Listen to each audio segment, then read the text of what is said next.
তো নির্বাচনে নাকি অনেকগুলো আসনে কোরআন হেরে গেছে। নাউযুবিল্লাহি মিন যালিক। প্রিয়তমা স্ত্রী মৌলভীবাজারের মেয়েটি আলতো করে পিচ্চাপড়ে বলছেন, আর ঘুমের মধ্যে বাজেট বক্তৃতা দিতে হবে না, আমার জন্য কি আছে বাজেটে তাই শুনি। পরবর্তী বক্তা মোহাম্মদ শামীম কায়সার, গাইবান্ধা 4। আপনি 4টি সংশোধনী দিয়েছেন, দফা 49, 50, 53 এবং 58 উপরে।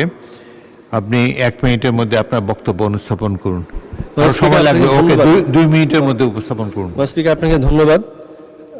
আমি মোহাম্মদ শামীম কায়সার, সংসদ সদস্য 32, গাইবান্ধা 4। মাননীয় অর্থমন্ত্রী কর্তৃক উত্থাপিত অর্থ বিল 2026-এর দফা 49, 50, 53, 58 উপর মোট 4টি সংশোধনী প্রস্তাব করেছি। সংশোধনীগুলো মহান সংসদে উত্থাপন করছি এবং আমার উত্থাপিত সংশোধনী প্রস্তাবগুলো পঠিতপূর্ণে গণ্য করার জন্য মাননীয় স্পিকার আপনাকে অনুরোধ করছি। সেই সাথে আমার উত্থাপিত সংশোধনীগুলো বিবেচনা করার জন্য মাননীয় অর্থমন্ত্রী সুদৃষ্টি কামনা করছি। মাননীয় স্পিকার, বাজেট 2026-27 কথা বলতে পারিনি, সম্ভব হলে 1 মিনিট বাড়িয়ে দেবেন। যার সাথে সম্পৃক্ত জাস্ট এতটুকু বলতে চাই, অনেক গল্প গুজবের কথা এসেছে, আমরা একটা স্বপ্নের বাজেট, একটা স্বপ্নের কথা বলি, এটা শেষ করে দিই। মাননীয় স্পিকার, ঘুমের মধ্যে দেখছি রাজশাহীর বাগমারার ফকিন্নি নদীর পাশে একজন বৃদ্ধ লোক মনের দুঃখে বিড়ি টানছেন। তা গিয়ে বললাম যে এত কষ্ট কিসের আপনার? বললো যে এই ফ্যাসিস্ট এবং ইন্টারিম একটা জিনিসই ভেজাল মুক্ত রেখে গেল, এর মধ্যে দাম বাড়িয়ে দিলেন।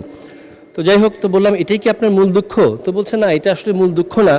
শুনতে পারলাম যে বিগত নির্বাচনে নাকি অনেকগুলো আসনে কোরআন হেরে গেছে। নাউযুবিল্লাহি মিন যালিক। আল্লাহ সুবহানাহু ওয়া তাআলা বলছেন, নাউযুবিল্লাহি মিনাশ শাইতানির রাজিম, বিসমিল্লাহির রহমানির রহিম, ইন্না নাহনু নাযালনা যিকরা, নিশ্চয় আমরা এই কোরআনকে অবতীর্ণ করেছি, ওয়া ইন্না লাহু লাহাফিজুন, এবং আমরা এটার হেফাজতকারী। সে অবস্থায় কোরআন তো হাঁটতেই পারে না। মনের দুঃখে ফকিন্নি নদীতে ঝাঁপ দিয়ে উঠে দেখি ঝগড়ার চর, দম্পতি ঝগড়া করছেন। তা গিয়ে বললাম, মা কি নিয়ে এত ঝগড়া? সংসারে অনেক টানাপোড়ন, কি করি, নুন আনতে পান্তা ফুরায়।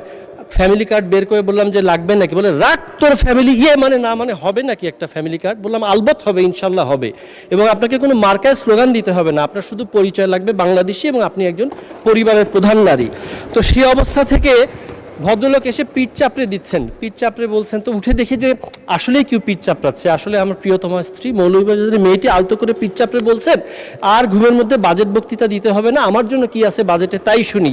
তো বললাম অবশ্যই আছে, ওই যে প্রদেয় করের থেকে উৎসে কর, অগ্রিম কর বেশি কাটা হয়, এটা ফেরত পাবেন।